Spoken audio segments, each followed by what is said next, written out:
Hello and welcome to the video. Today is quite an exciting day because we have a new model from AtomRC. This is the Thresher in the flesh or foam.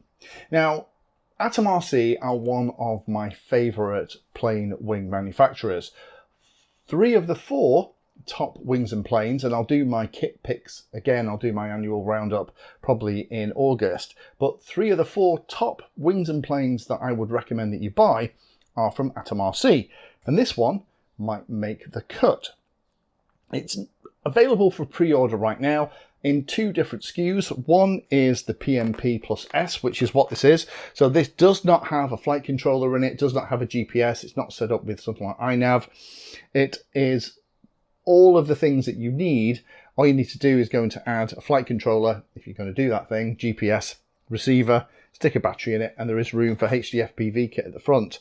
There are some really cute touches in this. I've only had it for a couple of days as I am making this video, but I thought it'd be quite fun to kind of show you some of the cool things. I know lots of us have been really interested in this because we don't get a lot of new wings and planes coming out like we did 4 or 5 years ago.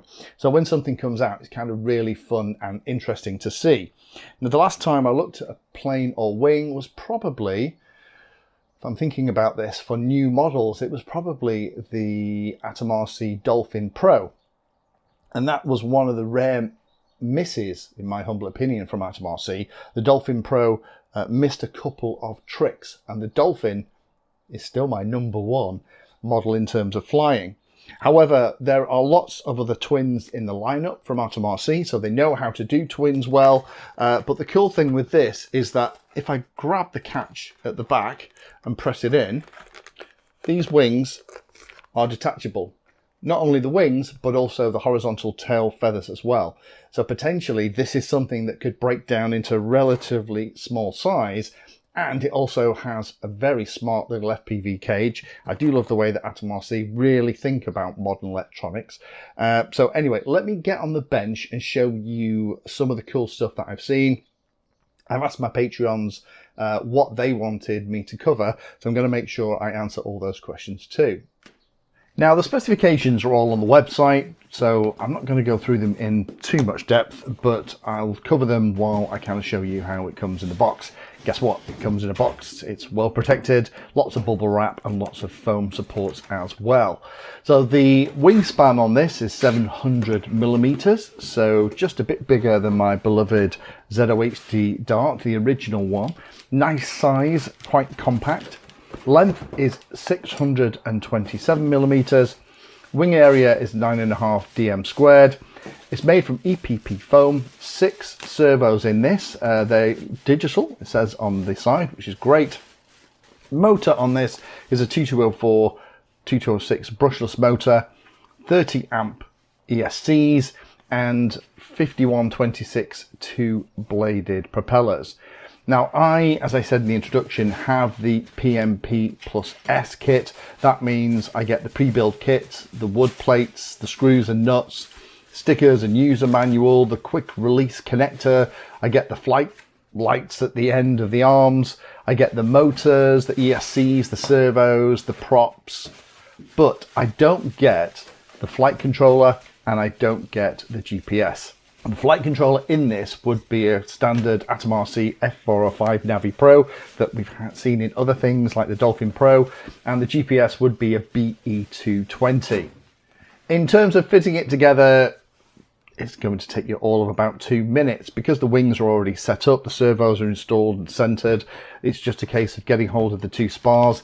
The larger 6mm hollow spar goes through and supports the wings. They clip into place. I'll show you a little bit more about that in a moment.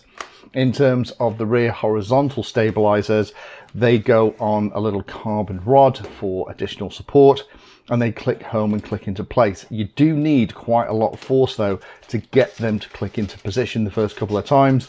Once you've had them in position, the foam kind of compresses a little bit, so it is kind of a bit tough to get them in place initially, but just push and they'll go home. So let me spend a little bit of time looking at the specific pieces and answering some of the questions that I've had from my Patreons. First, let's look at the wings, attachments and the connections. So of course you've probably spotted that they do have forward swept wings on this. I like that because it means that it should help with nice gentle stalls. Lots of the other models in the AtomRC family have those kinds of wings, and they're really good at setting them up with the right geometry to give beautiful flight performance. 6mm hollow main carbon fiber spar for the front. No flaps. Don't think that's going to be an issue with this being such a small model. I don't think it's going to be particularly heavy or particularly fast. It potentially is going to be one that's going to be able to float a little bit. Servos are installed and all set up. LED lights in the wingtips underneath, which is a nice touch. The rear feathers, as I've said, those horizontal stabilizers attached with a clip. Be prepared to push them very hard to get them home. The main wings have catches and there is a press release underneath, so it's easy to get those on and off, and I feel a lot more confident that they will hold up over time in a way that maybe the rear ones won't if you're taking them off and putting them on regularly. The main wings also have really nice connectors at the root. I like this. There is the corresponding piece in the kit that means you can wire up to that for both power for the ESC, but also signals for the servo and out to the ESC as well. Central gravity is molded underneath the wings, which is great to see. That's going to help me get that spot on. And of course, you've probably already noticed, this does have a full set of controls with the exception of flaps. So we have dedicated ailerons, 2 elevator servos and a rudder as well, so we can do coordinated turns. Next thing to talk about then is the FPV pod. Now I really like this. I loved the FPV pod that was the front of the AtomRC Penguin. This one is another really cute design. Lots of airflow here, so you can install the kit without too much trouble. It's only 15mm width from side to side in terms of the place to mount the FPV unit itself. Unfortunately, that means that some of the larger units might not fit, so test what size yours is. If it's more than 15mm, you're going to have to get your side snips out, start modifying this thing. Camera spacing at the front is 20mm, so most of the cameras that I have here are 19mm. I will probably just make a couple of 3D printable shims just to make that fit nice. Speaking of fitting nice, this pod is designed not to slip out the front of the unit. It's kind of wider at the back than it is at the front, with nice design, and also a couple of screws go into the side to make sure it can't fall out. Really, really good idea this, and it also means that you can remove the pod if you want to change and tweak things around. Room at the back for dual antennas. Sadly, no obvious solution for those units that have only a single antenna where you're going to want it straight up. It's a shame that they haven't developed by this point a standard FPV pod for the AtomRC range. It would be lovely if this kind of thing were able to be swapped relatively toollessly between different models, and then you wouldn't have to keep messing around and buying lots of DJI or Walksnail or Cadix units over and over again. Next thing to talk about then is the battery compartment. I know this was something that I was personally very interested in. It's 125mm long and 38mm wide and about 50mm deep.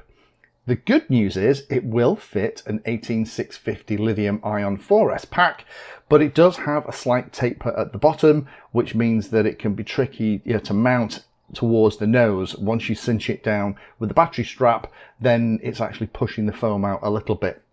I would have loved it if the battery could have been pretty much any position within that front section. Where it needs to sit in order to get central gravity right, I guess I'm going to have to wait until I build it. The nice part about this is there is a cable run under the battery tray, and the battery tray is not glued in. It's removable by 4 little screws. That means that I can run the cables for both power and potentially the signals as well up to the FPV system at the front, and that's going to keep them out the way of the battery bay. With it being so tight in the battery bay, that's great to see. Personally, I'm not a massive fan of running power and signals for long periods like that, but we'll see what I do when I actually build this out. Next thing then is the flight controller and GPS location. Now sadly, because this isn't a return to home model, I can't show you how it is shipped from AtomRC, but I can show you where the pieces are going to go. It is tight. Something like a mini wing flight controller from Speedy Bee fits in the gap, no problem at all. And also something like a Nexus from somebody like Radio Master would fit in here too. The cool thing is a full-size F405 wing style board does fit in. You can probably get a piece of paper each side between the side of the flight controller and the side of the chassis. That means that if it is an F405 wing that expects you to plug things in the side, that isn't going to work. But I might use something like this F405 wing V1 board from Maytech that I just happen to have on my bench. Everything plugs in the top, so that might be a great option for me. In terms of the GPS location, there is a recess just front of where the GPS is going to sit and behind where the battery is. That's not a bad position. I'm probably going to use that, but it's nice that they've thought about where you need a GPS, and it's far enough away from the HD FPV system that nothing should interfere with it. And in terms of the positioning of the flight controller, I'm just going to have to be a little bit careful to make sure that I can still get all the cables I need from the flight controller into those boards that we looked at for the wing route that are going to provide the power via the XT30s into the wings for the ESCs, but also all the signals for all the different pieces too. In terms of the other things to mention, well, you probably spotted the lower tail on mine did get a little bit bent in transit. I think an elephant sat on my box. Mine was double boxed, so it must have been something pretty heavy put on top. So thank you to the shipping company for doing that. Pretty easy to fix, but just check all your surfaces are true. And there is a little hatch at the back here. You do get the cover to pop over the top. That potentially means that, you know, you could put your receiver or something else back here, use a bit of double-sided foam tape, stick it down with your fingertip, and then pop the hatch in with a little few blobs of something like Yoo-hoo paw.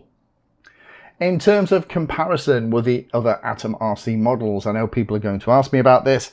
It's very similar to a flying fish that has grown up. I don't have my flying fish here anymore to compare it to, but I'll put it alongside things like the penguin and things like the swordfish. AtomRC are really good at these kind of models, so I'm excited to see how it flies. The twin does mean that the props are going to be out the way for the FPV stuff, and with it being relatively small and compact, it should be great in calmer conditions. We'll see how much power it actually have when I finish building it out and get it to the field. So there's an awful lot that I like on this. I like the FPV pod. I love that idea. I just wish it was a standard thing on all the models. Please, AtomRC, as you design stuff, stick with one and then potentially we can move it around. I like the way that it comes apart for storage and transport. I like the way it's digital servos. That's a really nice idea. Vents in the top panel for the flight controller is a nice one too. Things like the rudder.